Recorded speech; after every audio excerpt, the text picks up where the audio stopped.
Hey folks, so today I am extra grateful to my audience, given it is courtesy of TA that I get the opportunity to talk about Tarsier Studios' horror-fueled puzzle adventure, Little Nightmares 2. So, a big thank you, I appreciate it a lot. But, back on topic, now some of you may recall that I was a fan of its predecessor, enough so that I even sat down and interviewed one of the devs. There's a link in the description for that, folks. But today, we're going to see if this brand new nightmare kept me in thrall, or if I couldn't wait to wake up from this experience. I'm your host Arlyeon, let's find out together. So, first off, we're eschewing the dramatic story summary I normally start things off with, mostly due to the fact that Little Nightmares 2 avoids overtly telling you anything. Sure, I can confidently say that this is the tale of a young child named Mono, the mysterious girl he encounters, and their confrontations with the hostile world, whose nightmares' dangers are equal in scale to the things within it. And I wouldn't be wrong, but when it comes to the exact nature of the surreal threats that he encounters, or what happened to bring about the bleak state that the world exists in, I'd be speculating, at best. So, instead of explaining its nuances through dialogue, Little Nightmares 2 tells its story through its environments and the actions of the various creatures within it, leaving a lot up to interpretation. For instance, throughout your odyssey, TVs rest in the most curious of spots, yet the quaintness of their location soon gives way to an ominous sense of dread. Their static hisses becoming sinister not only because of the way they draw Mono to them, but due to their relationship with some of the creatures. And yet the exacts remain elusive, leaving you to piece together the rest, all while nursing a sense of unease. In the context of a horror game, I think it works rather well. Lord knows that I actually ended up feeling huge amounts of tension whenever I moved into a new area, especially because the game frequently gives itself time to build itself up before introducing overt threats.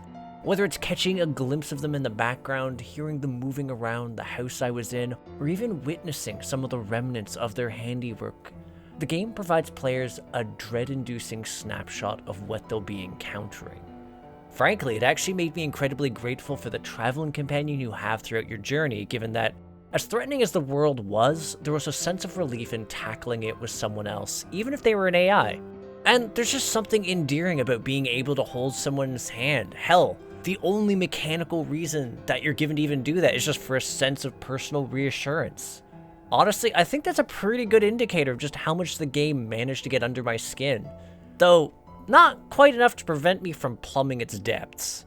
Something I've gone into the habit of for a few reasons, amongst which was my search for the game's true ending. Because, sure, while it does tie its story up fairly neatly by the conclusion, if you're the diligent sort and want to see everything it has to offer, you need to seek out its collectible glitched children. Digital ghosts of sort, which haunt the graves of other travelers like yourself. Provided you find them all, you'll be treated to an altogether uncanny post-credit scene that rather neatly ties together Little Nightmares 1 and 2. Still, there's more than just story bits to banter about, so let's move on.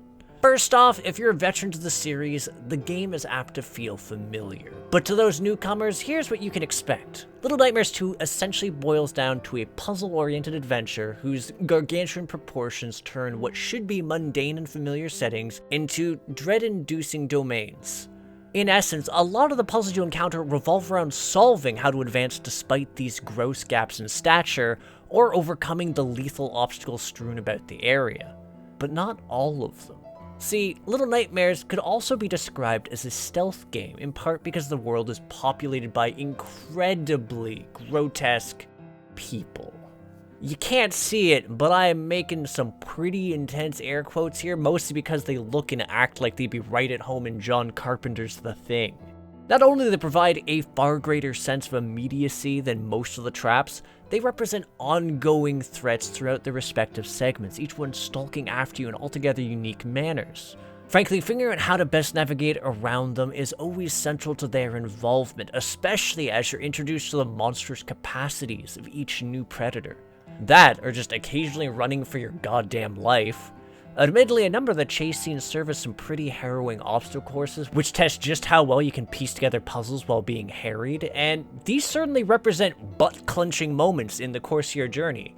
That said, I wound up appreciating the more spontaneous ones that came about due to me occasionally screwing up stealth. There's something distinctly satisfying about eluding those things and narrowly advancing to the next area by the skin of your teeth in something that's not scripted. It does help that the game generally feels a bit smooth to control as compared to its predecessor, such as making it harder to accidentally walk off an edge into oblivion.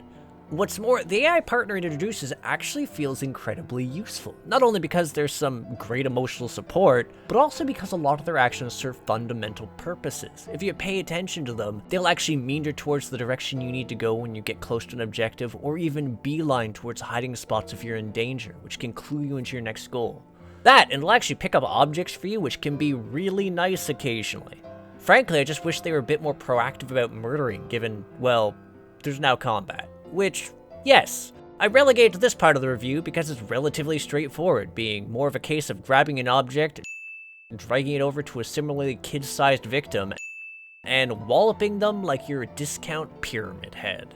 Frankly, its methodical nature boils it down to more of a puzzle moment, given you're frequently waiting for enemies to make certain cues so you can guarantee landing a hit, given you're still very much a one-hit wonder. So, whilst it made for a neat change of pace, I'm glad it was an infrequent mechanic, especially once I had better things to do, like hunt for collectible hats. Oh yeah, that's right, we have some fashion here for you secret hunters out there. Also, the myriad digital remains of long-lost children haunting their gravesites who paved the way towards the true ending, but you know, fashion. It's aesthetically pleasing. Speaking of which, I do have to say that Little Nightmare 2 looks great It's a fantastically horrific experience to spectate, and I found myself legitimately uncomfortable because of just how uncanny the things you come across are. God damn it, Tarsier. God damn it. The school and hospital made me so uncomfortable. Seriously, if you're a fan of body horror, there's some well-animated atrocities to witness. Just, don't mind the fixed camera angles, since they did contribute to one of my few gripes with controlling the game. Read, I may have wound up beating myself in the void a few times because of matters pertaining to perspective. Matters which similarly led to me fighting to drag a shopping cart in the right direction, to the point that when I finally managed to orient the damn thing, I forgot that dragging it down an incline was never going to end well for me. It's fine. In any case, those more or less sum up my aesthetic qualms, since holy crap am I fond of the audio. The soundtrack is just gorgeous and haunting all at the same time. And there's some really good sound design at large, whether it's ambient noises you scuttle about or the more disconcerting sounds of someone or something moving nearby, or the god-fucking awful tarantula noises of the hands in the hospital. It's creep-tastic. Which, yeah, you know, conclusion time. And overall, I am truly grateful that Tarsier got me this little title.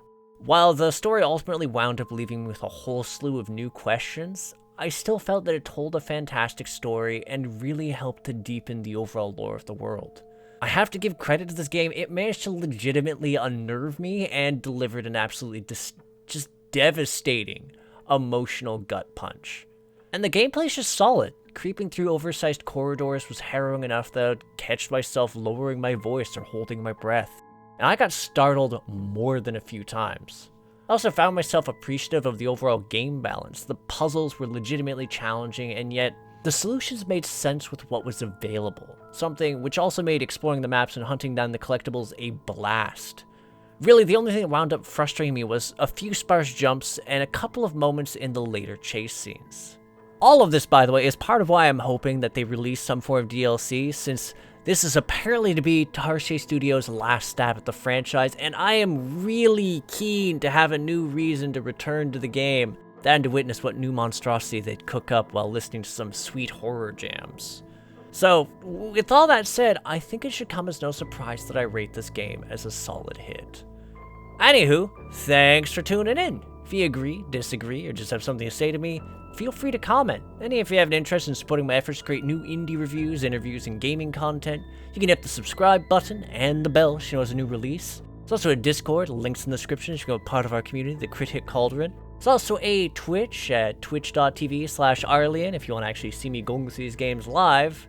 But, you know, all that said, I'll catch you on the next episode of Crit Hit. Take care till then, folks.